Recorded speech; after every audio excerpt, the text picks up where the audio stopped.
क्या झारखंड की राजनीति में बड़ा बदलाव होने वाला है? दरअसल झारखंड मुक्ति मोर्चा की तरफ से बयान दिए गए हैं और ये कहा गया है कि महागठबंधन को लेकर समीक्षा बैठक की जाएगी।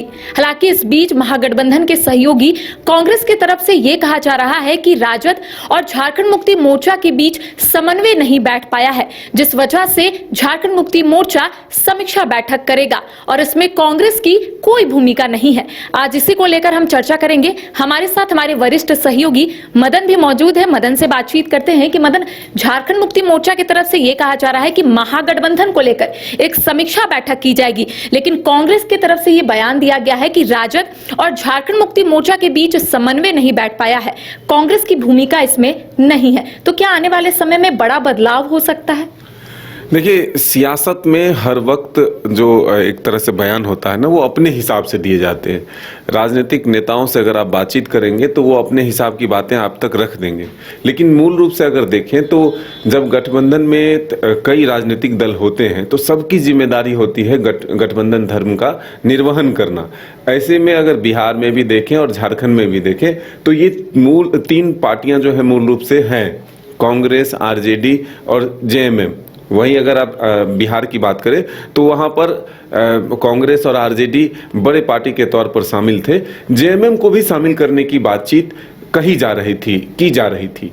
देखिए, जब झारखंड के चुनाव थे तो उस वक्त भी सीटों के बंटवारे को लेकर के काफ़ी मंथन चला था। 4 दिनों तक लगभग तेजस्वी यादव को रांची में डेरा डालना पड़ा था। उसके बाद जाकर के तेजस्वी यादव के बीच और मुख्यमंत्री हेमंत सोरेन के बीच जो है बातचीत हुई और फिर एक रास्ता निकाला गया था।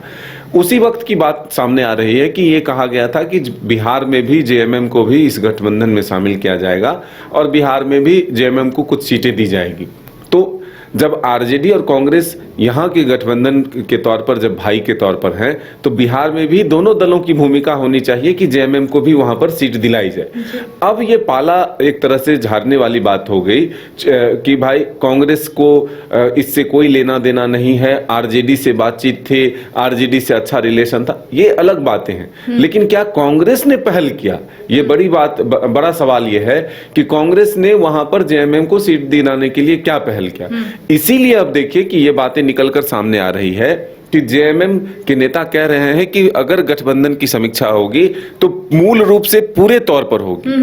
तो इसके बाद तो और सवाल उठ रहे हैं ना कि राजद को यहाँ पर सम्मानजनक सीटें भी मिली, एक मंत्री भी बनाया गया, तो बिहार में झारखंड मुक्ति मोर्चा को वो सम्मानजनक सीटें क्यों नहीं मिली? ये भी सवाल लगातार झारखंड मुक्ति मोर्चा के जो वरिष्ठ नेता है वो उठा रहे हैं। और इस बीच ये भी कहा जा रहा है कि कांग्रेस ने वहां पर भी कोई भूमिका अदा नहीं की। कांग्रेस की तरफ से ये भी नहीं कहा गया कि झारखंड मुक्ति मोर्चा चुनाव लड़ना चाहता है बिहार में। बिल्कुल यही बात हम बताना चाहते हैं कि जब गठबंधन में आप तमाम दल हैं तो एक नाराज हो रहा है तो दूसरे को मनाने की जिम्मेदारी होती है कि आप जो 4 भाई हैं, अगर कोई एक रूठ रहा है तो उसे सब भाई मिल करके मनाए। लेकिन ऐसा तो दिखा नहीं।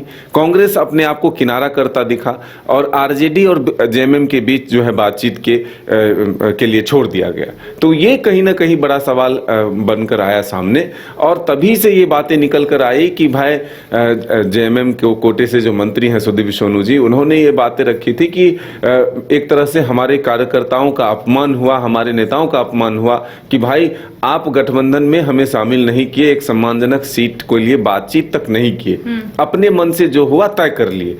तो इसका असर जो है झारखंड पर दिखा। देखिए, उस वक्त जो निर्णय लिया गया था उस परिप्रेक्ष्य में अगर देखें तो ये संभावना थी कि एक कड़ा मुकाबला हो सकता है। जेएमएम को अगर साइड रखता है तो आरजेडी जो है एक बड़े पार्टी के तौर पर कांग्रेस और आरजेडी मिलकर भी सरकार बना सकती है, वाम दल मिलकर सरकार बना सकती है।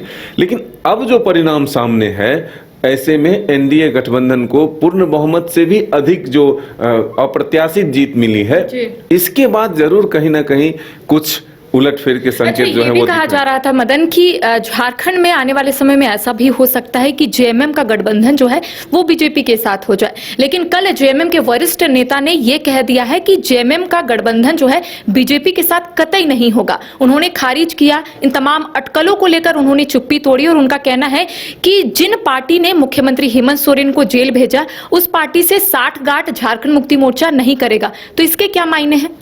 देखिए, ये उनके जो पार्टी के केंद्रीय महासचिव हैं, स्पोक पर्सन हैं, उनका बयान है। लेकिन ये कहीं नहीं कहा जा सकता है कि सियासत में अपने ही बातों से वक्त के हिसाब से कब मुकर जाते हैं लोग। मतलब राजनीति में कुछ भी संभव है। राजनीति में संभावनाओं का जो एक तरह से द्वार है ना, वो कभी खत्म नहीं होता है, वो हमेशा खुला रहता है। और कभी भी आप उससे इन करके आप ये कह सकते हैं कि नहीं, अभी ये रास्ता ही बचा था, इसलिए मैं इसी रास्ते से गुजर रहा हूं। तो इसलिए राजनीति में जो बातें आज की जा रही है वो आज की परिस्थिति पर की जा रही है।